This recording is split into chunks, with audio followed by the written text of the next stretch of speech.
엄마, 제발 조심 좀 해요. 윤세영의 비명소리에도 최명진은 거의 제정신이 아닌 것처럼 차를 몰았습니다. 세영아, 형님이 우리를 속였어. 전부 기억하면서 날 속였다고. 이제 곧 경찰이 따라붙을 거야. 그 안에 미국으로 뜨지 못하면 우린 완전히 망해. 최명지의 번들거리는 눈빛은 이미 이성을 상실한 것처럼 보였습니다. 최명지가 몰던 차는 점점 가속도를 붙이며 폭주하기 시작했고, 맞은편에서 오던 차량과 아슬아슬하게 비켜간 순간 쾅 하는 소리와 함께 윤세영은 하늘이 빙글빙글 도는 듯 정신이 흐려졌는데요. 자신의 욕심을 위해서 여러 사람에게 고통을 줬던 최명지와 윤세영 모녀가 결국 비참한 결말을 맞이하게 된다는 이야기를 한 발 먼저 전해드리려고 해요.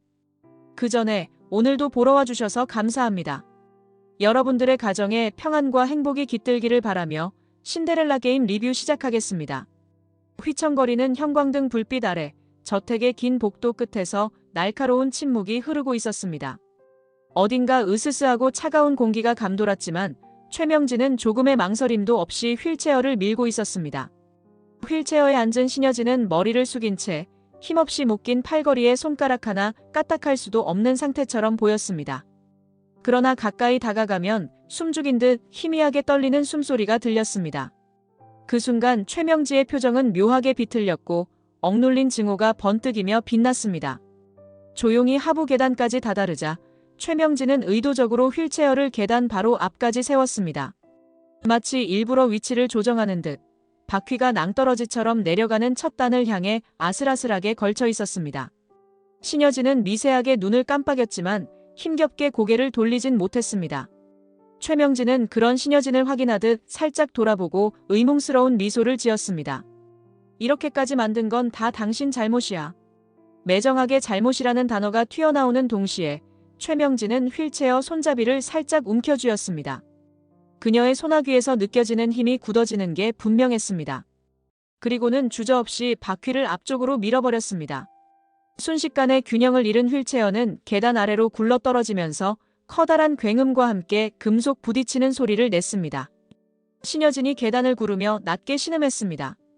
머리가 계단 모서리에 부딪히는 소리가 매섭게 울려 퍼지자 최명진은 몸을 움츠렸으나 금세 태어난 얼굴로 심호흡을 했습니다.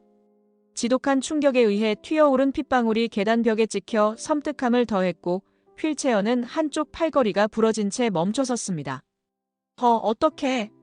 회장님, 괜찮아요? 순간 최명진은 놀란 표정을 지으며 소스라치게 뛰어내려갔습니다. 마치 사고를 눈앞에서 목격한 방관자처럼 떨리는 목소리를 흉내내며 신여진의 손목을 잡아보았습니다. 피투성이가 된 신여진은 아무런 대답도 하지 못했습니다. 미동도 없는 그녀의 모습에 최명진은 속마음과 전혀 다른 표정을 띄었습니다. 그러나 곧 오래 눌러뒀던 분노가 표정 뒤로 스며들어 묘한 쾌감을 전했습니다. 이어서 최명진은 재빨리 주변을 살폈습니다. 몇 걸음 떨어진 곳에 정적이 깃든 것처럼 아무도 없는 듯 보였고 CCTV 각도 역시 이 지점을 비켜 있었습니다. 현장에는 계단에 묻은 핏자국과 뒤집어진 휠체어, 그리고 피를 흘리며 의식을 잃은 신여진만이 남아 있었습니다. 제발 깨어나지 마요, 제발. 최명진은 속삭이듯 중얼거렸습니다. 똑같은 말이 무한 반복되는 주문처럼 그녀의 내면을 타고 맴돌았습니다. 곧 목소리를 고쳐잡으며 119에 전화를 했습니다. 스스로 놀란 척 연기를 시작하는 최명지의 눈에는 희미한 만족감이 언뜻 비쳤습니다. 이제 곧 이 모든 사건의 시작이 될 계단 밑의 비극이 세상에 드러날 터였습니다. 그러나 최명진은 그 순간마저 차분하게 고개를 들고 바라봤습니다. 피냄새가 진동하는 그 계단 위, 그녀의 눈동자에는 남모를 안도감과 복합적인 감정이 서려 있을 뿐이었습니다. 병원의 응급실 분위기는 언제나처럼 복도 가득 긴장감으로 압도되어 있었습니다. 신여진은 골든타임 내에 수술을 받았지만 머리를 심하게 다쳐 며칠째 혼수 상태로 위독한 상황이었습니다. 의료진은 극도로 예민해져 있었고 무거운 침묵이 병실 주변에 깃들어 있었습니다. 어느 늦은 저녁 병실 모니터가 갑자기 평온했던 리듬을 깨며 급히 울려댔습니다. 산소 포화도가 미세하게 흔들리는가 싶더니 신여진의 호흡이 불안정하게 휘청거렸습니다. 그 찰나 마치 기적처럼 그녀가 허덕이는 숨을 크게 들이쉬기 시작했습니다. 응급콜을 듣고 달려온 간호사는 그 모습을 확인하고 깜짝 놀라며 다가섰습니다. 어머, 의식을 회복하셨네요. 괜찮으세요? 들리시면 손을 움직여 보시겠어요? 신여진은 천천히 눈을 뜨면서도 아무 표정 없이 천장을 바라봤습니다. 간호사가 얼른 맥박과 동공반사 등을 살핀 뒤 의료진에게 무전 연락을 보냈습니다.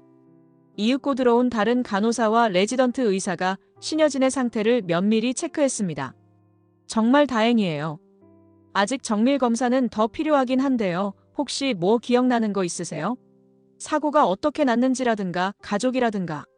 신여진은 간호사의 질문을 듣고 한참 동안 침묵했습니다. 시야는 여전히 초점을 제대로 맞추지 못한 듯 한 군데에 머물러 있었습니다. 그러다 고개를 살짝 돌려 간호사를 봤습니다. 그녀의 눈동자엔 어렴풋하게 스치고 지나가는 번뜩임이 있었습니다. 하지만 입술이 열리는 순간 간호사는 누구도 예상하지 못했던 답변을 듣게 되었습니다. 기억이 하나도 안 나요.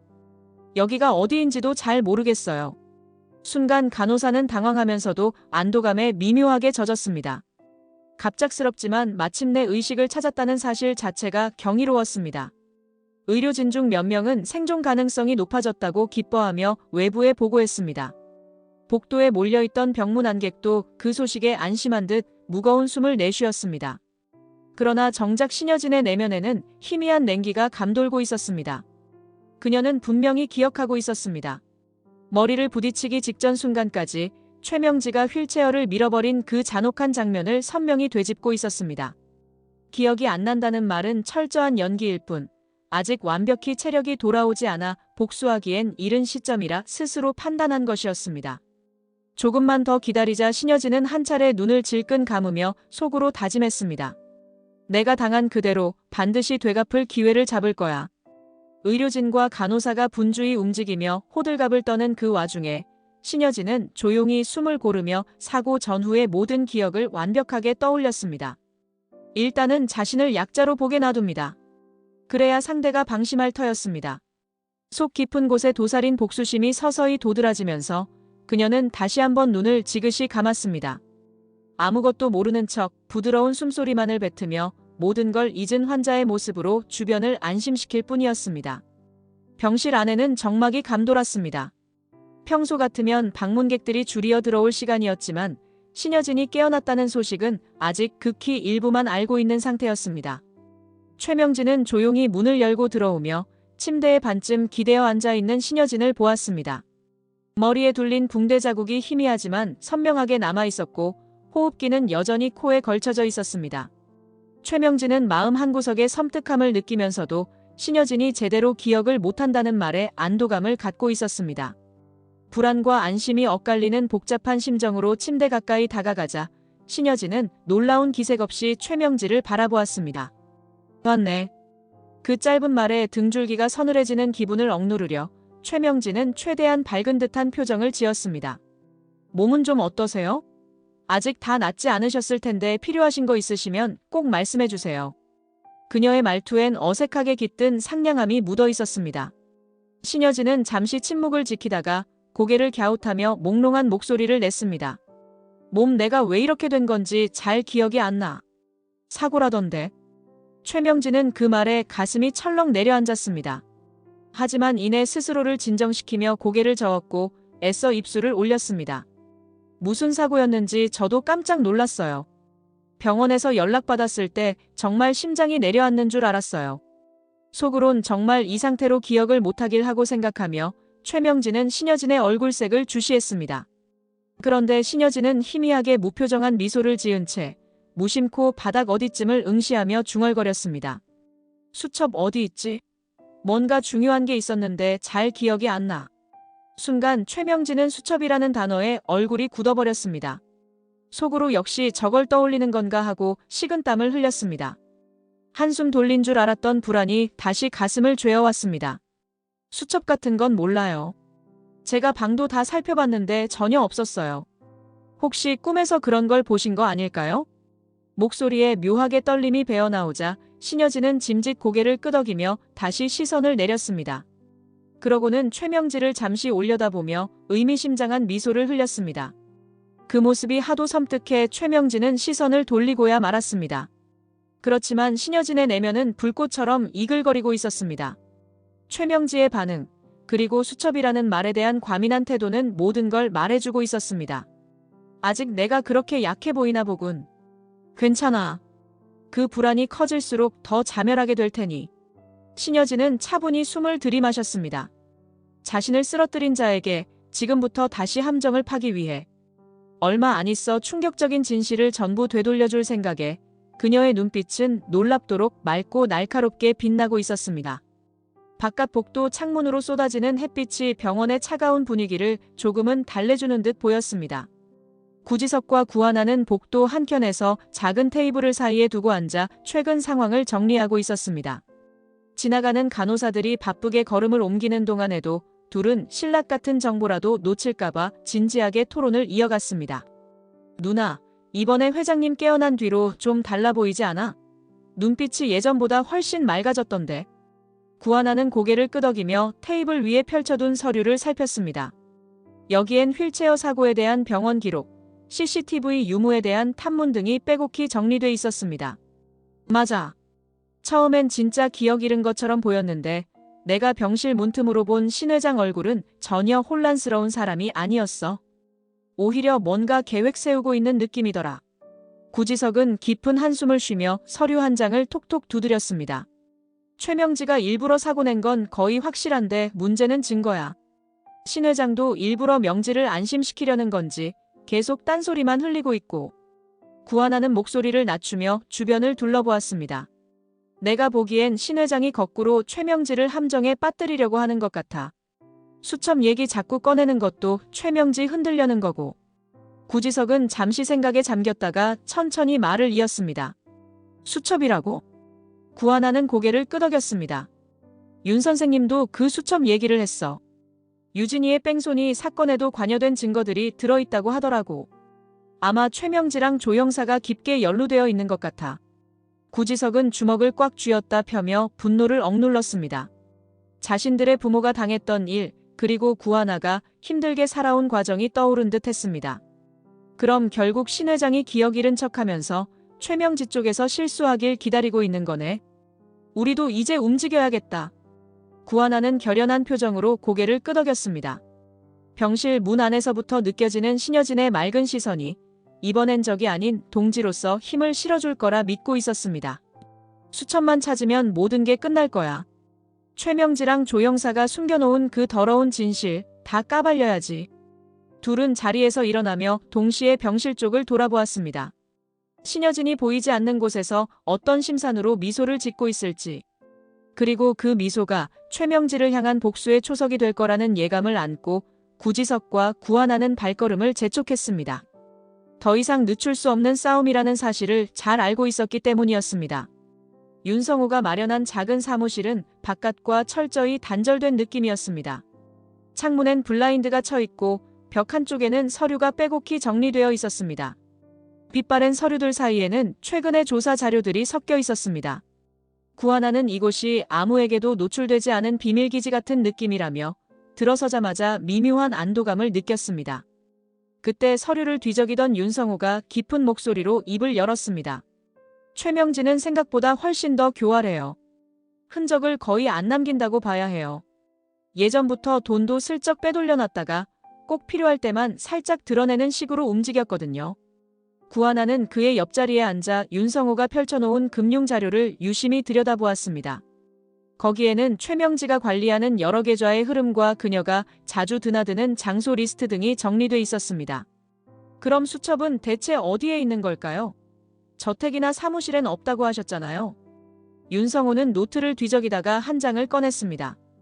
그곳에는 개인금고라는 단어가 굵게 적혀 있었습니다. 차분히 생각해보면 그 수첩엔 죄다 범죄 기록이니까 집에 뒀을 리가 없어요. 은행 금고처럼 철저한데 숨겨놨을 가능성이 크죠. 조사해봤는데 일주일 전에 어떤 은행 VIP 금고실 다녀간 기록이 있더라고요. 구하나는 순간 가슴이 두근거렸습니다. 뺑소니 사건부터 휠체어 사고에 이르기까지 모든 단서를 잡을 결정적 무기가 그 수첩에 들어있을 거라는 기대감 때문이었습니다. 그럼 빨리 그 금고부터 알아내야겠네요. 방법이 뭐든 써서 열어봐야 해요. 윤성호는 신중한 표정으로 팔짱을 꼈습니다. 조심해야 해요. 섣불리 움직이면 오히려 먼저 역공당할 수도 있어요. 한편 구하나의 표정에는 단단한 각오가 서려 있었습니다.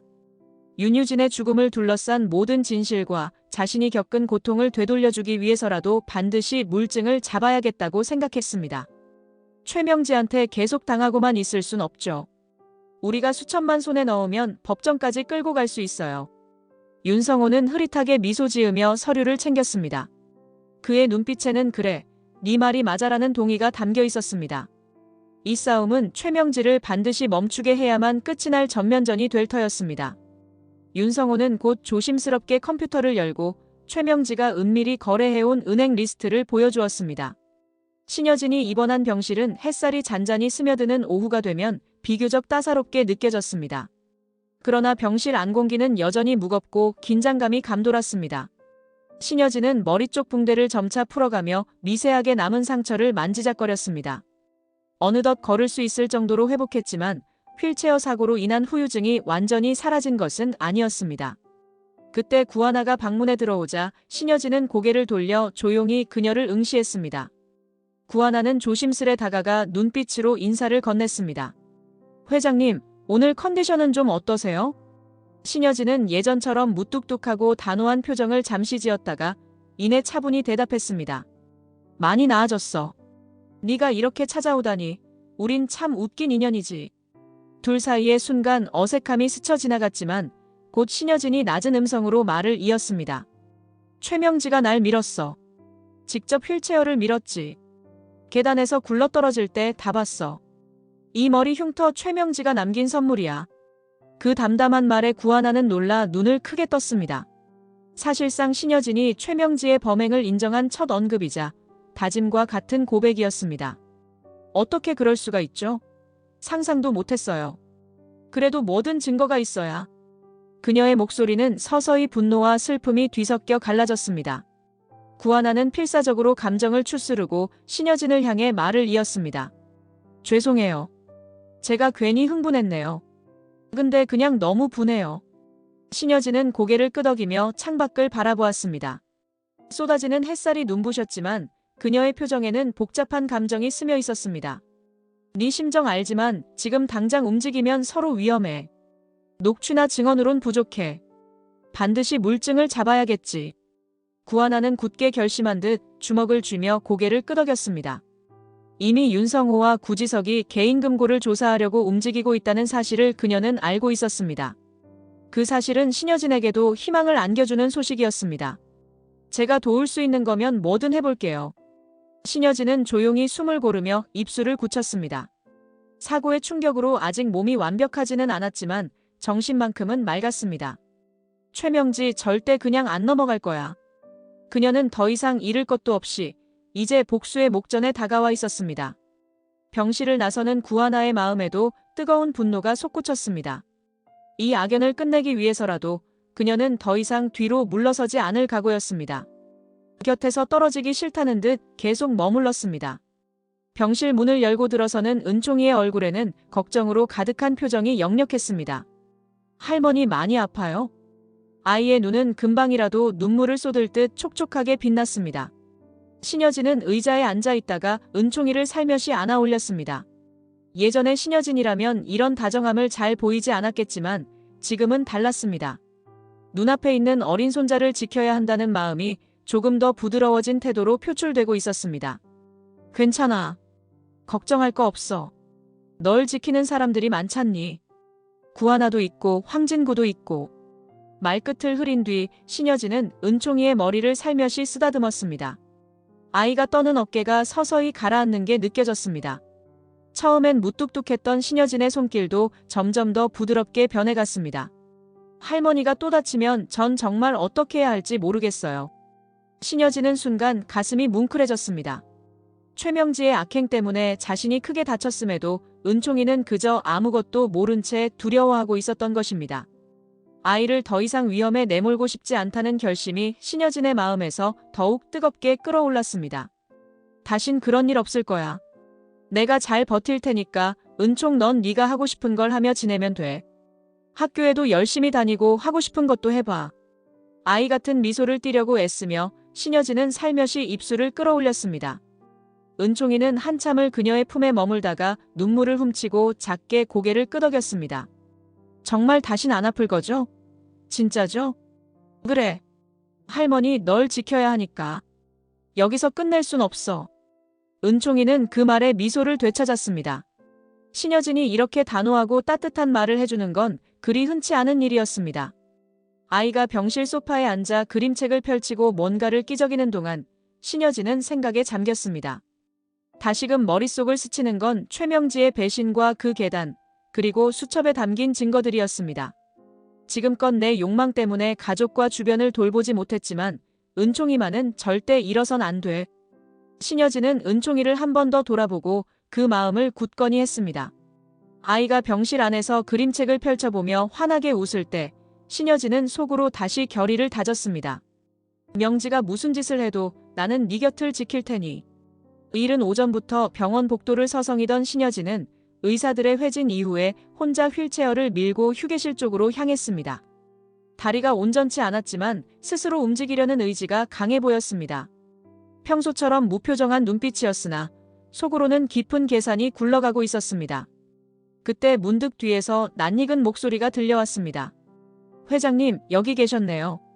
신여진은 휠체어를 멈추고 고개를 돌렸습니다. 최명지의 얼굴에는 꾸며낸 걱정과 동시에 어쩐지 초조함이 뒤섞인 기색이 서려 있었습니다. 신여진은 일부러 안개 낀 듯한 눈동자로 그녀를 바라보았습니다. 왔네. 요즘엔 통 안 보이더라. 바빴나 보지. 최명진은 가짜 미소를 지으며 곁에 다가섰습니다. 그러나 신여진의 표정은 예전처럼 흔들리지 않았습니다. 특히 방금 전 장비서를 통해 알게 된 몇 가지 사실 때문에 그녀는 뭔가를 감추는 듯한 기색이 역력했습니다.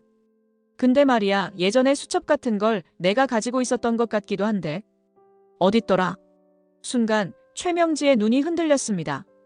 자기도 모르게 목소리가 올라갔습니다. 그런 건 애초에 없었어요. 회장님이 사고로 머리를 다쳐서 헛것을 기억하시는 거 아닐까요? 신여진은 씁쓸한 미소를 지으며 소파 쪽으로 휠체어를 움직였습니다. 숨을 고르듯 천천히 말문을 열었습니다. 그래. 내가 잘못 기억하나 보군. 이런 머리로 뭘 기억할 수 있겠어. 그 미소 뒤에는 긴장감 어린 침묵이 흘렀습니다. 최명진은 속으로 설마 기억난 건 아니겠지? 라며 애써 의심을 떨쳐내려 했지만 신여진의 말투와 표정은 자꾸만 그녀의 심장을 쥐어짰습니다. 그래도 희한하네. 가끔 그 수첩 내용이 꿈에 나오기도 해서 말이야. 뺑소니, 휠체어 그런 단어들이 스쳐 지나가더라고. 순간 최명진은 입술을 꾹 깨물었습니다. 그 모든 단어가 자신과 관련된 범죄를 의미한다는 걸 너무나 잘 알았기에 신여진이 이러다 기억을 전부 되찾는 게 아닌지 공포감이 엄습했습니다. 회장님, 이제 그만 얘기하시죠. 너무 무리하시면 또 쓰러지실 수도 있잖아요. 목소리를 억누르려 했지만 그 안에 분노와 초조가 섞여 있었습니다. 신여진은 그런 최명지의 반응을 바라보며 내심 쓴웃음을 지었습니다. 그래, 나도 좀 쉬어야겠네. 근데 혹시 진짜 그런 게 있다면 언젠간 기억나겠지. 그치? 너도 도와줄 거잖아. 최명진은 억지 웃음을 지으며 고개를 끄덕였지만 눈빛은 이미 불안감에 사로잡혀 있었습니다. 신여진은 그녀가 방심하지 못하도록 계속 수첩이라는 폭탄 단어를 툭툭 던지고 있었습니다. 그럴수록 최명지의 정신은 끊임없이 소용돌이에 휘말릴 터였습니다. 이렇게 상황은 역전되고 있었습니다. 당하는 입장이었던 신여진이 이제 가해자를 조여오는 그림이었습니다. 휠체어에 앉아 미소를 띠는 신여진의 모습은 뭔가 섬뜩할 정도로 결연해 보였습니다. 어느 늦은 밤, 윤성호는 어두운 복도를 지나 비밀리에 접선한 전문가와 함께 은행 금고실에 잠입하고 있었습니다. 보안 카메라 각도를 피해 숨죽인 채 움직이던 그의 이마엔 땀이 송골송골 맺혀 있었습니다. 그를 지원하는 인물들은 이미 금고 접근 권한을 위조해둔 상태였습니다. 몇 번이나 멈칫하며 경보가 울릴 뻔했지만 결국 윤성호는 주어진 코드로 문을 열어젖혔습니다. 문을 밀고 들어서자 안쪽에는 개별 보관함들이 나란히 빽빽하게 정리돼 있었습니다. 윤성호는 리스트에서 확인한 최명지의 번호를 재빨리 찾았습니다. 때마침 동행했던 전문가가 특수장비를 꺼내 비밀번호를 추적하기 시작했습니다. 조금만 더 서둘러 주세요. 보안 요원이 돌아오면 진짜 곤란해져요. 상대는 고개를 끄덕이며 조심스러운 손놀림으로 장치를 조작했습니다. 삑삑거리는 미세한 전자음 끝에 강력해 보이던 자물쇠가 찰칵하고 열렸습니다. 윤성호는 심호흡을 내쉬며 서랍을 빼냈습니다. 그 안에는 다이어리처럼 생긴 낡은 수첩이 들어있었습니다. 찾았다. 수첩을 펼쳐보자 최명지가 빼곡히 적어놓은 메모들이 눈에 들어왔습니다. 몇몇 페이지에는 윤유진 처리, 은총이 격리 구하나 제거 같은 섬뜩한 단어가 서슴없이 적혀 있었습니다.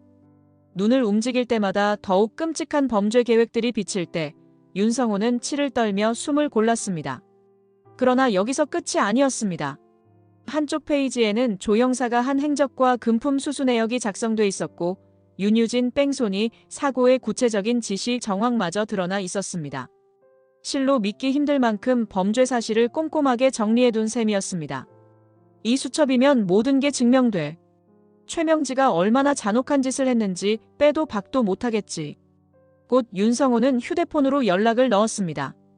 동시에 금방 다른 장소에서 조 형사를 계속 추적해온 동료가 체포 완료라는 신호를 보내왔습니다. 윤성호는 만족스러운 듯 작은 미소를 지었지만 곧 경계심을 늦추지 않고 금고실을 빠져나왔습니다. 밖으로 나온 순간 그는 구하나와 통화를 연결했습니다. 경찰에 넘길 준비를 하겠다며 수첩 페이지를 일일이 사진으로 찍어 증거 확보도 병행했습니다. 이 수첩만 있으면 휠체어 사고에서부터 윤유진 뺑소니, 심지어 은총이에 대한 가혹행위까지 최명지와 조 형사가 얽힌 악행이 전부 수면 위로 드러날 터였습니다. 멀리 골목 어귀에서 조 형사가 체포되는 소리가 들렸고 윤성호는 그쪽을 향해 걸어갔습니다. 몇 달 동안 추적에 추적을 거듭했지만 드디어 오늘에서야 실마리가 하나로 모였습니다. 수첩, 그리고 핵심 공범자인 조 형사. 이제 남은 건 직접 이 모든 증거를 신여진에게 건네고 법적 처벌이 가능하도록 만들어야 할 차례였습니다. 어두운 집무실 안에서 최명진은 초조한 표정으로 전화를 붙들고 있었습니다. 조 형사의 목소리는 심각하게 떨리고 있었고 기괴한 소음이 섞여 들렸습니다. 큰일 났습니다. 윤성호가 수첩을 가져갔다고요. 갑자기 전화를 끊어버리는 조 형사. 분명 누군가에게 체포되거나 쫓기는 상황이라는 느낌이 강하게 전달됐습니다. 최명진은 순식간에 얼굴이 새파래지며 전화를 내려놓았습니다. 안 돼, 설마 수첩이 윤성호한테 넘어간 거야? 이러면 우리 진짜 끝장이야. 패닉 상태에 빠진 최명진은 거칠게 숨을 몰아쉬며 창밖을 한번 쳐다보았습니다. 어둠이 드리운 창밖에는 쓸쓸한 가로등 불빛만이 깜빡이고 있었습니다. 그 불안함이 점점 목을 죄어오자 그녀는 윤세영을 불렀습니다. 곧 윤세영이 문을 열고 들어왔습니다. 평소와 달리 격앙된 기색이 역력했습니다. 엄마, 무슨 일이야? 숨 넘어가는 줄 알았잖아. 최명진은 서류들을 흩뿌려 놓고 작은 가방에 현금을 끼워 넣기 시작했습니다. 수첩이 윤성호 손에 넘어갔어. 경찰까지 나서면 우린 그냥 감옥이야. 윤세영은 그 말에 경악했습니다. 자신이 알기로는 그 수첩이야말로 최명지에게 가장 안전한 방법이자 마지막 카드였습니다. 이러면 엄마 진짜 다 들통나는 거 아니야?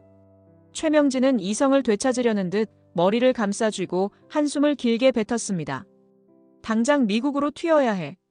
이 집이니 뭐니 다 필요 없어. 일단 나가서 살고 그 다음에 다시 생각하자. 윤세영은 그 말에 반박하려다 이미 사태가 너무 심각하게 돌아가고 있음을 깨달았습니다. 혜성그룹을 손에 넣고 싶었지만 지금으로선 모든 게 수포로 돌아갈 위기에 놓였습니다. 그래도 은총이는 어쩔 건데? 그냥 두고 가. 망설이는 눈빛으로 윤세영은 엄마를 바라보았습니다. 은총이에 대한 미련은 남아있었지만 이제는 그 아이가 구하나 쪽으로 더 기울었다는 것도 알고 있었습니다. 은총이는 이미 하나 쪽이잖아. 그 애 데려가 봐야 우리한테 짐밖에 더 되겠어? 세영아, 정신 차려. 지금은 살아야 해. 무정하게 들렸지만 최명지에게 더 이상 여유로운 선택지는 없었습니다. 마음 한구석에서는 배신감과 두려움이 뒤엉켜 있었고 불안은 점점 커져가고 있었습니다. 윤세영은 떨리는 손으로 자신의 가방을 챙기며 고개를 끄덕였습니다. 알았어. 일단 도망치자. 두 모녀는 급히 방을 나섰습니다. 이대로 두면 체포될 게 뻔하니 먼저 도주를 감행하는 것이었습니다.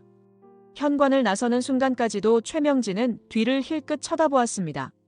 마치 집 안 어딘가에 숨어 있을지 모를 그림자를 경계하듯 눈동자가 자꾸 흔들렸습니다. 그러나 지금은 망설일 틈조차 없었습니다. 이대로 붙잡힌다면 수첩이 공개되는 날이 곧 파멸의 날일 테니까요. 깊은 밤 한적한 도로 옆에 구지석의 차가 멈춰 서 있었습니다. 그는 조수석에서 서류를 뒤척이며 불안한 표정을 지었습니다. 옆에는 황진구가 앉아 핸들을 쥔 채 초조하게 창밖을 내다보고 있었습니다. 갑자기 부스럭대는 소리가 들리자 두 사람은 동시에 차 밖으로 시선을 돌렸습니다. 진구 씨, 세영이 꼭 막아야 해요. 지금 도망가면 진짜 골치 아파져요. 황진구는 묵묵히 고개를 끄덕이며 조심스럽게 대답했습니다. 알겠습니다. 세영이가 어디로 갈 것 같으세요? 공항이에요? 아니면 항구 쪽? 그때 갑작스러운 전화벨이 울렸습니다. 전화를 받은 구지석은 짧게 대화를 나눈 뒤 입술을 굳게 앙다물었습니다. 세영이 지금 근처 휴게소에 차 세웠대요. 은총이는 없고 최명지랑 단둘이라네요. 바로 가죠. 두 사람은 서둘러 차를 출발시켰습니다. 얼마 지나지 않아 휴게소 입구에서 낯익은 차를 발견하고 그쪽으로 차를 몰아세웠습니다. 그곳에서 불안한 표정으로 휴대폰을 만지작거리는 윤세영이 눈에 들어왔습니다. 최명진은 보이지 않았습니다. 구지석이 문을 열고 밖으로 나가자 윤세영은 화들짝 놀랐습니다. 너 여기까지 어떻게? 구지석은 단호한 눈빛으로 다가갔습니다. 뒤이어 차에서 내려온 황진구도 그녀 앞에 섰습니다. 지금이라도 늦지 않았어. 지금 돌아서면 법정에서 참작받을 수도 있어. 윤세영은 안쓰럽게 웃으며 한숨을 쉬었습니다. 갈등이 스치는 표정을 짓다가 결국 자기 손을 세차게 흔들었습니다. 모르겠어. 엄마가 이미 도망치자고 했고 나도 가족을 버릴 순 없잖아. 그 순간 황진구가 한 발 다가서며 낮은 목소리로 그녀를 막아섰습니다. 세영아, 지금이라도 집착하지 말고 제발 멈춰. 윤세영은 들끓는 감정을 억누르려 애써 시선을 피했습니다. 그래도 엄마를 혼자 두고 갈 순 없어. 그래도 엄마니까. 그 말을 들은 구지석은 복잡한 표정으로 잠시 눈을 감았습니다. 그녀의 마음 한켠에 남아있는 죄책감과 모성에 대한 갈망을 조금이나마 이해하는 듯 했습니다. 네 마음 이해해. 그래도 네가 최명지 편에 서면 다 무너질 거야. 선택해. 여기서 돌아설지 아니면 끝까지 가서 다 잃을지. 윤세영은 한동안 침묵하더니 비틀거리듯 몸을 돌렸습니다. 미안 지석씨. 그래도 내가 엄마를 저버릴 순 없을 것 같아. 그녀는 차 문을 열고 운전석에 올랐습니다. 구지석과 황진구가 다급히 붙잡으려 했지만 윤세영은 악셀을 세게 밟으며 도로 쪽으로 질주해버렸습니다. 젠장 막을 수가 없었네요. 황진구가 탄식하듯 말하자 구지석은 두 손을 꽉 쥐고 허탈하게 내쉬었습니다. 이미 윤세영은 최명지와 함께 도망칠 각오를 굳힌 듯 보였습니다. 경찰에 연락해서 동선부터 파악해야겠어요. 세영이가 스스로 돌아오지 않으면 우린 결국 체포해야 해요. 두 사람은 곧 휴게소 밖으로 뛰어나가 차에 올랐습니다.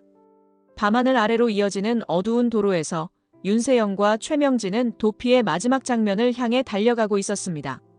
깊은 어둠이 깔린 국도 위를 최명지가 운전하는 차량이 무섭도록 빠르게 달리고 있었습니다. 가로등이 듬성듬성 박힌 도로는 곳곳이 암흑에 뒤덮여 시야가 좋지 않았습니다. 그러나 최명진은 초조함에 쫓기듯 악셀을 더욱 깊게 밟았습니다. 조수석에 앉은 윤세영은 안전벨트를 부여잡고 창밖을 불안하게 내다보았습니다. 엄마, 이렇게 달리면 진짜 위험해. 제발 좀 속도 줄여. 하지만 최명진은 조금도 속도를 늦출 생각이 없어 보였습니다. 차창 밖으론 듬성듬성 스치는 불빛이 길게 잔상으로 퍼졌고 엔진의 포효가 차 내부를 꽉 채우고 있었습니다. 시간 없어. 경찰이 곧 따라붙을 거야. 여기서 잡히면 내 인생은 완전히 끝이라고. 윤세영은 차가 흔들릴 때마다 심장이 덜컹거렸습니다. 슬쩍 운전석 쪽을 바라보니 최명지의 이그러진 표정이 보였습니다. 땀으로 번들거리는 이마, 핏발선 눈동자. 그 모습은 한계점에 다다른 사람처럼 보였습니다. 엄마, 제발 이대로 가면 사고나. 조금만 더 천천히 가자. 그러나 최명진은 핸들을 쥔 손을 더 꽉 움켜쥐었습니다. 그놈의 수천만 아니었으면 형님도 그냥 사라졌어야 했는데. 그 순간 전방에서 강하게 쏟아지는 불빛과 함께 맞은편 차량이 크게 경적을 울렸습니다. 최명진은 당황해 핸들을 급히 돌렸지만 이미 방향 제어가 불가능한 상태였습니다. 차가 중앙분리대를 들이받으며 반쯤 도약하듯 흔들렸습니다. 엄마 안 돼. 조수석 창문이 깨지고 차체가 뒤집히듯 전복됐습니다. 귀청을 때리는 금속 마찰음과 함께 차량은 도로 바닥을 굴렀습니다. 스파크가 튀며 불길이 서서히 치솟기 시작했습니다. 그 충격으로 윤세영은 몸이 밖으로 던져졌고 어깨를 부딪힌 채 아스팔트 위를 구르며 정신이 아찔해졌습니다. 차량 내부에서는 최명지가 벨트에 걸린 채 뒤집힌 운전석에 갇혀 있었습니다. 엔진룸 쪽에서 번쩍이며 불길이 커지자 윤세영은 비틀거리며 일어나 외쳤습니다. 엄마, 엄마 나와요. 그러나 문이 찌그러져 열리지 않았고 최명지의 다리는 어딘가에 끼인 듯 꼼짝도 하지 못했습니다. 불길이 순식간에 차량 전면을 삼키기 시작하자 윤세영은 가까스로 달려가 문을 열려 했지만 뜨거운 열기에 손조차 댈 수 없었습니다. 엄마 제발 아무도 없어요. 누구 좀 도와주세요. 절규 섞인 목소리가 어둠 속을 울릴 때 짧은 시간 안에 차 전체가 불길에 휩싸였습니다. 최명진은 운전석에 몸이 낀 채 비명조차 나오지 않는 듯 했습니다. 시커먼 연기와 불덩어리가 뒤섞여 차오르자 윤세영은 뒤로 넘어졌습니다. 손은 뜨거운 열기에 화상을 입고 숨이 막힐 정도로 매캐했습니다. 눈앞에서 치솟는 불길 속 최명지의 실루엣이 희미하게 흔들리다 이내 사그라졌습니다. 더는 어떻게 할 수도 없는 극한의 상황에서 윤세영은 참혹한 절망감에 눈을 부릅떴습니다. 불빛에 파르르 떨리는 얼굴로 아무 말도 하지 못한 채 도로 위에 쓰러져 통증과 충격에 몸을 가누지 못했습니다. 곧 여기저기서 다른 차량들이 멈춰섰고 경적 소리와 함께 사람들이 몰려들었습니다. 희뿌연 연기가 도로를 가득 메우고 구급차 사이렌이 저 멀리서 들려왔습니다. 윤세영은 의식이 희미해지면서도 마지막 순간에 엄마를 살리지 못했다는 죄책감과 처절한 공포를 온몸으로 느끼고 있었습니다. 결국 최명진은 불길 속에서 생을 다하고 윤세영은 검은 악몽의 나락 속으로 추락하듯 정신을 잃어갔습니다. 그로부터 얼마 뒤 구하나와 황진구는 사고 소식을 듣고 급히 응급실이 있는 병원으로 달려왔습니다. 윤세영은 지금 막 수술실에서 나와 중환자실에 옮겨진 상태였습니다. 여전히 의식이 돌아오지 않은 모습이 위태로워 보였고 의사들은 충격이 커서 회복에 시간이 걸릴 수도 있다고 설명했습니다. 진구 씨 세영이 정말 괜찮을까요? 구하나는 커다란 유리창을 통해 중환자실 안에 누운 윤세영을 안타깝게 바라보았습니다. 어깨와 팔 곳곳에 붕대가 감겨있고 산소 마스크 아래에는 창백한 표정만이 가득했습니다. 황진구는 구하나 곁에 서서 서류 봉투를 꼭 쥐고 있었습니다. 의사 선생님 말로는 살 가능성은 높다고 하네요. 근데 정신적인 충격이 얼마나 크겠어요. 이윽고 신여진이 휠체어를 밀고 다가왔습니다. 회복 단계라 완전히 서 있긴 힘들지만 과거보다 훨씬 맑은 기색이었습니다. 구하나는 놀란 얼굴로 그녀를 바라보았습니다. 회장님, 여기까지 오셔도 괜찮으세요? 아직 쉬셔야 할 텐데. 신여진은 씁쓸한 표정으로 중환자실을 향해 시선을 고정했습니다. 최명진은 어떻게 됐지? 황진구가 낮은 목소리로 대답했습니다. 차량이 전복돼서 화재가 발생했다고 합니다. 그 자리에서 사망했다고 해요. 순간 신여진의 얼굴에 복잡한 표정이 스쳤지만 곧 결연하게 입술을 깨물었습니다. 자신을 죽이려 했던 원흉이 사라졌다는 안도와 오랜 악연이 이렇게 마무리됐다는 허무함이 뒤섞인 듯 했습니다. 곧 구하나는 윤성호에게 넘겨받은 수첩과 각종 서류를 조심스레 꺼냈습니다. 이 안에 최명지가 저지른 짓들 다 들어있어요. 뺑소니, 휠체어 사고, 아동학대까지 전부요. 신여진은 봉투를 바라보다가 기어이 눈을 감았습니다. 그래, 이제 정말 끝났구나. 나 이제 그만하려고. 혜성그룹도 다 내려놓을 거야. 황진구가 살짝 놀라며 신여진을 바라보았습니다. 어디로 가실 건가요? 신여진은 미소가 아닌 어딘가 쓸쓸하고 가벼워진 표정으로 대답했습니다. 글쎄, 조용한 곳에서 은총이만 보면서 살고 싶네. 시간이 흘러 윤세영은 중환자실에서 일반 병실로 옮겨졌습니다. 아직 많은 회복이 필요했지만 의식은 돌아온 상태였습니다. 다만 정신적 충격 때문인지 말수가 적고 오래 생각에 잠기는 날이 많았습니다. 어느 날 구하나는 조심스레 병실 문을 열고 들어갔습니다. 괜찮아. 혹시 필요한 거 있으면 말해. 침대에 누운 윤세영은 고개를 조금 돌려 그녀를 보았습니다. 예전처럼 적대감은 없었고 얼굴에는 씁쓸한 후회와 죄책감만이 스쳐 지나갔습니다. 그날 이후 최명지의 죽음과 함께 혜성그룹 내 부정한 일들은 모두 수면 위로 드러났습니다. 신여진은 공식 기자회견을 열어 사과했고 곧 회장직에서 물러났습니다. 그 뒤로 회사는 새롭게 개혁된다는 소식이 전해졌고 윤성호와 구지석, 황진구는 오랜 원한과 비밀을 조금씩 정리해 나가기 시작했습니다. 은총이는 구하나와 함께 평온한 일상으로 돌아갔습니다. 학교를 마친 후엔 떡볶이 가게에 들러 구지은과 구지창과 함께 웃고 떠들며 지냈습니다. 다만 윤세영을 생각하면 여전히 마음 한편이 울컥할 때도 있었습니다. 구하나는 그런 은총이를 품에 안고 조용히 고개를 끄덕여 주었습니다. 이제 폭풍 같은 악연은 저물었고 남은 건 새롭게 만들어갈 앞날이라는 사실을 모두가 알고 있었습니다. 한편 창밖을 바라보는 윤세영의 눈동자에는 여전히 미묘한 슬픔이 서려 있었습니다. 자신에게 남은 길이 무엇인지, 앞으로 어떻게 살아가야 할지 고민해야 할 시간이 찾아온 것이었습니다. 그리고 그 길을 찾는 과정이 지금 막 서막을 연 느낌이었습니다. 그녀의 옆에는 조용히 놓인 책 한 권과 최명지의 흔적이 사라진 빈자리가 있을 뿐이었습니다. 이번 영상 재미있으셨으면 구독과 좋아요 부탁드립니다. 구독은 저에게 큰 응원이 됩니다. 오늘도 시청해주셔서 감사합니다.